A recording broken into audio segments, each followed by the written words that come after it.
And they're all ready to go. Royal Choiseul to steady.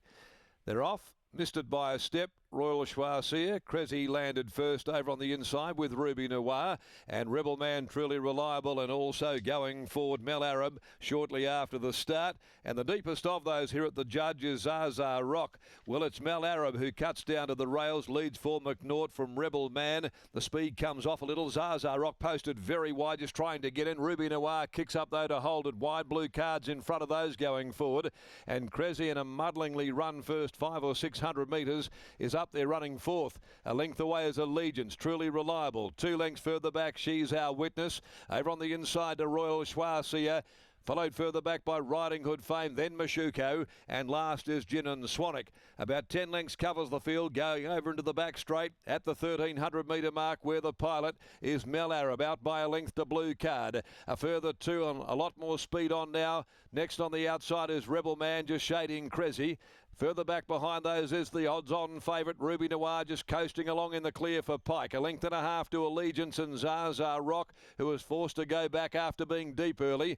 1.5 to Truly Reliable as they go along by the 900. Over on the inside to Royal Choiseul. The grey Riding Hood Fame's out there wider. She's Our Witness, then Mashuko. And Gin and Swanwick brings up the rear of the field. 750 from home. Mel Arab making play, trying to do it from start to finish. A length and a half clear. Has taken Blue Card off the bridle. It's immediately under pressure at the 600. Rebel Man had to get off its heels quickly, and Cressy driving right up in behind those. Ruby Noir only 2 or 3 lengths from the leader, coming into the turn ahead of Allegiance, who's got right up near the fence. A length away, Zaza Rock, Truly Reliable to the outside. Into the home straight now, and Mel Arab led by a length to Blue Card, not done with yet. Now Pike makes his move, and Ruby Noir swept up, and so did Zaza Rock. Inside the 250, Ruby Noir shown the persuader. Zaza Rock sticks on hard. Ruby Noir, Pike forced to ride hard. Zaza Rock keeps coming. Ruby Noir's responding though, and Ruby Noir, he'll give Pike the bookend for the day. Ruby Noir scored from Zaza Rock, was game.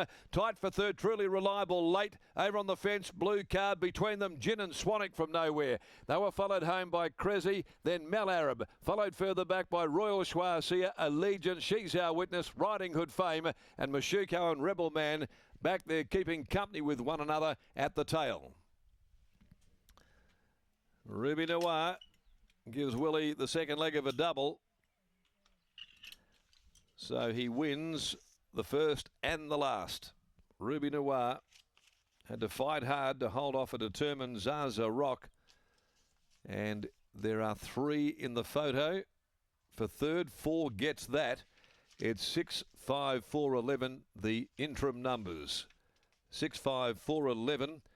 Ruby Noir knocking on the door in recent starts, and give Summer Dixon a training double as well here today. By Blackfriars out of Gemma Lilio for Justin Warwick, along also with the Bring Bigger Bag Syndicate S, Leaders, G Martin, the Moomba Standard Breds, Mizen Moran, TJ Nisbet, RM Waddell, and Willie Pike in the saddle. Over Zaza Rock by Awesome Rock, Trevor Andrews, Sean O'Donnell, 4 Truly Reliable by Reliable Man, Steve Parnham for Ray Vincent. 6, 5, 4, 11 there. Official placings after the running of race 8. And margins are a length and a half, 2 1/4, 2:14, 1 2, 36.36, the final 600 metres. As we go downstairs for the very last time here at Belmont Park, for the last time here on our coverage, of course, on track, to Britt, and we wish you all the very best of luck in your pursuits going into the future, mate.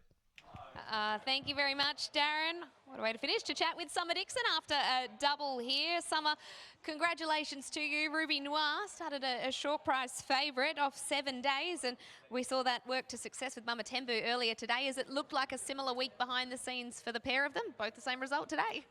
It would sound like it would be a similar week, but knowing very different horses, very different training regime for both those girls. But I didn't really watch much of the race today. I was too nervous. So I was just really happy that we had a good day and really got the win on the line. What made you so nervous about this one?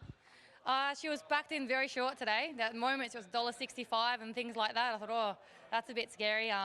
Anything can happen when the gates open, and you know what it's like in racing. You can come there confident and things happen. So I think it was more the pressure on this horse. There was a lot of pressure for her to win, and yeah, the pressure paid off. Never in any doubt when you're watching her in the straight. Yeah, halfway down the straight, I actually couldn't really know which one was my horse. The sun was right in my eyes. Normally I get up there and I'm running it with me. I think it could have been your dad's horse. I did tell him to go away halfway down the straight. So, no, I was really happy that she held it off, and it's a really richly deserved win for her. She's back in the zone now, and hopefully the wins keep on flowing. Almost a year to the day since she last won as well. Hey, what about a comment on Lord Randolph, who resumed today and was able to finish third? Really gutsy run. I was really happy with all my runners today. That horse, 3 wide the whole way, 60.5 kilos. He's not an overly big horse. Got to give a lot of credit to Brad. He rode the horse really well today. I'm very lucky that I've actually got very good riders on my side that always give the horses a really peach of a ride, and that's the half of it about training. You can have the horses right, but if they don't have the people on top to steer them, then you can't get the job done. So really gutsy effort from him and really great ride. So really happy it all went well. Yeah, all the parts of the recipe today. Congratulations on the double. Thank you so much. There is Summer Dixon, Ruby Noir victorious here in the last of the day, giving Summer Dixon a double after Mama Tembu saluted earlier.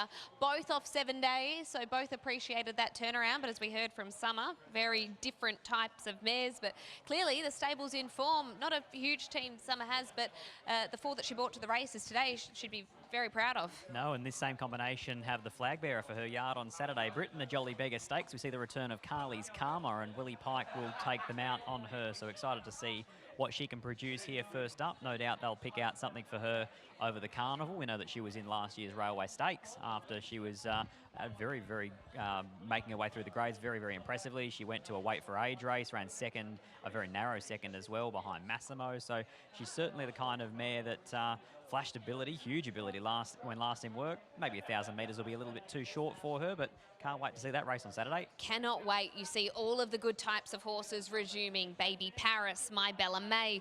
You mentioned Carly's Karma, Street Parade. All of these horses that are at the top of the market are ones that we're really looking forward to seeing how they return, and ones that absolutely were very good horses last preparations, but ones we've been excited to see how they're furnished with a break. Exactly right, Brett. It's that time of year. All the good horses are starting to make their way back out to the races. Willie Pike finished it with bookends. Winner in the first, winner in the last. Willie, now that this mare's back in a bit of form, do you think she could measure up on a Saturday? Yeah, I think so. I think last time she found form, she held it. I think more importantly, the stable's flying, so that always gives you extra confidence. It's always a nice thing going into Saturday. Jolly Beggar Stakes, Carly's Karma's back. You pick up the ride there over 1,000 metres, and when Summer had her last preparation, she went to a whole new level. Yeah, that's right. She did a lot of good things with her last time, so got to try and reproduce it again. It never gets easier as you pile the years on, but yeah, good ride to pick up, and as you said, like some nice horses starting to come out. To have the sun back out as well. The grass is looking better here, and tomorrow, 29 degrees at Northern. You won't know what to do with yourself. Yeah, we won't know what to do ourselves. Maybe the grass will grow. We'll be looking good. Congratulations, mate. Well done. Cheers. The SBF out tomorrow, nice and warm. William Pike finishes the day with a winner with Ruby Noir for Summer Dixon. As Darren mentioned, it is my final time signing off from Sky Thoroughbred Central, so thank you to everybody who's allowed me into your lounge rooms on a Wednesday and Saturday afternoon, and hopefully you've been able to find plenty of winners across the journey, and to the team at French's Forest who we get to listen to in our ears, but probably haven't even seen their faces, don't know what they look like. Thank you to you and to our team at Creative Technologies. They're some of the greatest people behind the cameras and in the trucks that we get to work with, and I've been very lucky to share the screen with a best friend of mine in Scott Embry, with my brother Lockie Taylor. It has been a really enjoyable 6 years. So for the final time, it's good night from Belmont.